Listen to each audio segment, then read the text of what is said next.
नमस्कार। Seat scanner के साथ मैं राकेश रंजन। सीट स्कैनर में आज हम जिस विधानसभा सीट को स्कैन करने जा रहे हैं वो सीट है अरवल। एक वक्त अरवल में नक्सल प्रॉब्लम जो है वो चरम पर था और रेड कॉरिडोर का ये हिस्सा था और इसीलिए अरवल को जिला बनाना पड़ा जहानाबाद से काटकर। लेकिन इसका जो राजनीतिक इतिहास है वो भी जो है बहुत दिलचस्प रहा है और अगर आप यहाँ के राजनीतिक इतिहास को देखें तो यहाँ पर आपको जो एक मुकाबला दिखेगा वो ट्रायंगुलर फाइट जैसी स्थिति आपको यहाँ पर दिखेगी, क्योंकि यहाँ पर लेफ्ट का भी एक प्रभाव रहा, समाजवादी विचारधारा तो यहाँ प्रवाहित होती ही रही है और एक समय था कि कांग्रेस का भी यहाँ पर प्रभाव था। तो ये एक ट्रायंगुलर फाइट जैसी स्थिति आपको यहाँ पर दिखेगी। बाद में जो है बीजेपी को भी यहाँ पर सफलता मिली है। तो इस तरह से आप देखें तो हर विचारधारा को जो है अरवल ने अवसर दिया है कि आप आए और अरवल की सेवा करें और कौन किसने कितनी सेवा की है वो यहाँ की जनता बेहतर तरीके से समझती भी है। देखिए, अगर हम अरवल की बात करें तो यहाँ जो पहला चुनाव हुआ था वो 1952 में हुआ था और तब सोशलिस्ट पार्टी के गुडनी सिंह यादव जो हैं वो विधायक चुने गए थे। तो अरवल के पहले विधायक हैं गुडनी सिंह यादव। जब आप अरवल की बात करते हैं तो ये भी आप देखते हैं कि यहाँ पर व्यक्तियों की भी एक पहचान रही है और व्यक्ति अपने ऊपर ही चुनाव जीतने में सफल रहा है। यहां पर 4 बार जो है वो निर्दलीय प्रत्याशी जीते हैं, उनमें से 3 बार जो है कृष्णनंदन प्रसाद सिंह जीते और वो भी आपको लगातार जीते 1980, 1985 और 1990 में। तो ये चीजें दिखती हैं। कुल 17 चुनाव अब तक अरवल में हुए हैं जिसमें कांग्रेस को 2 बार कामयाबी मिली है। आखिरी बार कांग्रेस ने यहां 1962 में चुनाव जीता था और अब स्थिति यह है कि महागठबंधन में उसे लड़ने के लिए अरवल की सीट मिलती भी नहीं है। आरजेडी को यहां 2 बार सफलता मिली है तो एलजेपी भी 2 बार जीतने में सफल रही है और सीपीआई को भी 2 बार कामयाबी मिली है। इसके अलावा निर्दलीय सर्वाधिक 4 बार यहां से चुनाव जीते हैं। बीजेपी 1, जनता दल 1, जनता पार्टी 1, सोशलिस्ट पार्टी 1 और भाकपा माले को भी 1 बार अरवल में सफलता मिली है। सर्वाधिक जीत की बात करें तो कृष्णनंदन प्रसाद सिंह ने यहां से सर्वाधिक 3 बार जीत हासिल की है। अब अगर हम यहां के आखिरी 3 चुनाव की तरफ बढ़ें कि वहां क्या कुछ हमें दिखता है तो आपको यह दिखेगा कि आखिरी 3 चुनाव में हर बार विधायक का चेहरा बदल गया है और विधायक का ही चेहरा नहीं बदला है, पार्टी भी बदलती रही है जीतने वाली। 2010 में कामयाबी मिली बीजेपी को, प्रत्याशी थे चितरंजन कुमार और उन्होंने भाकपा माले के महानंद प्रसाद सिंह को 4202 वोटों से पराजित किया था। इसके बाद 2015 आता है जब महागठबंधन बना था। जेडीयू, कांग्रेस और आरजेडी एक ही अम्ब्रेला के नीचे आए थे। तब ये सीट लड़ने के लिए आरजेडी को दी गई थी और तब राजद के रविंद्र सिंह ने जो है यहां पर 17,810 वोटों की जीत दर्ज की। तो आपको दिखता है कि तब जो है अरवल में लालटेन जला था। लेकिन 2020 आते आते तक चीजें बदल गई क्योंकि जेडीयू वापस से एनडीए फोल्डर में आ गया था और लेफ्ट जो है वो जुड़ गया था महागठबंधन में।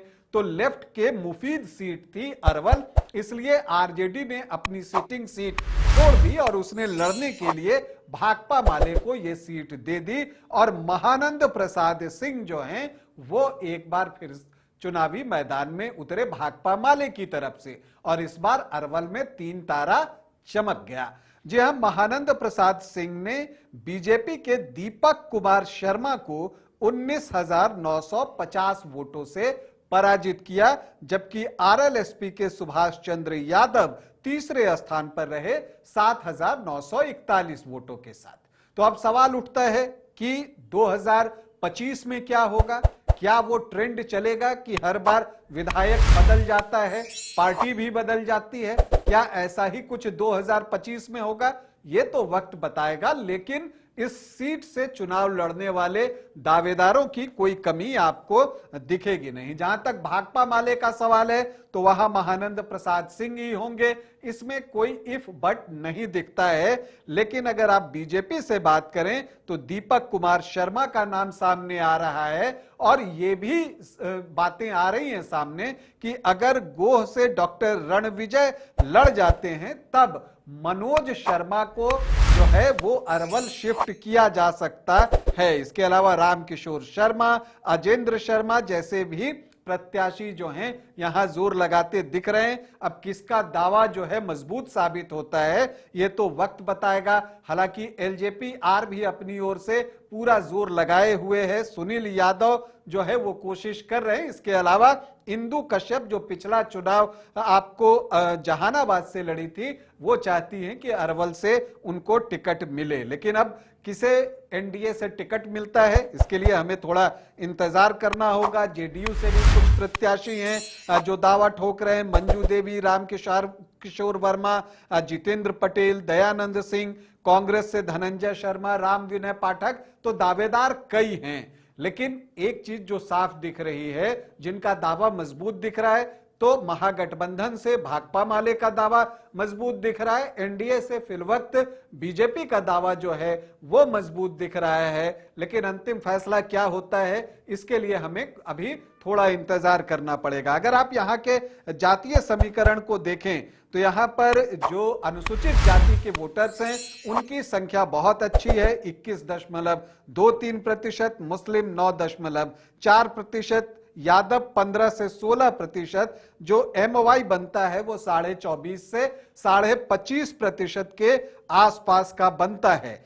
राजपूत 2.5 से 3%, भूमिहार 10.5 से 11.5%, ब्राह्मण 2 से 2.5%, तो सामान्य जाति के वोटर 15 से 16% यहाँ हैं। कुर्मी कोयरी 16 से 17% हैं और वैश्य 8 से 9% हैं। तो अगर आप एनडीए को वोट करने वाले परंपरागत वोटरों का योग करें तो ये लगभग 39 से 41% जो है वो आता है। लेकिन आप ये चीज देखेंगे कि पिछली बार दीपक कुमार शर्मा जो बीजेपी के प्रत्याशी थे उनको 33.4% ही वोट आए थे और इसके पीछे जो एक वजह थी कि आरएलएसपी के सुभाष चंद्र यादव 5.5% वोट लेकर आ गए थे। अगर वो वोट बीजेपी की तरफ शिफ्ट होते तो ये 39% के आसपास जो है पहुंच सकता था। ये चीजें दिखती हैं। लेकिन यहां पर भाकपा माले का दावा जो है वो मजबूत बनता है। इसके पीछे बड़ी वजह है कि महानंद प्रसाद सिंह जो कि कुर्मी जाति से हैं वो कुर्मी जाति में से 1% जो है अपने फेवर में निकाल कर ले जाते हैं। इसके अलावा आप देखें तो अनुसूचित जाति के वोटर्स का भी बड़ा हिस्सा आपको भाकपा माले की तरफ जा रहा है और यही परिणाम में फर्क डालता है। तो अगर आप ऐसे देखें और इसका विश्लेषण करें तो आपको एक एज भाकपा माले को दिखता है, क्योंकि इस इलाके में राजद और भाकपा माले का जो गठबंधन है वो एक डेडली कॉम्बिनेशन है और इसको तोड़ना जो है वो एनडीए के लिए बड़ी चुनौती है। तो क्या इस चुनौती को स्वीकार करते हुए एनडीए इस बार अरवल में बाजी पलट देगा, ये देखना होगा। लेकिन चुनाव अरवल में रोचक होगा, इससे इनकार नहीं किया जा सकता। अभी के लिए इतना ही, इजाजत दें, नमस्कार।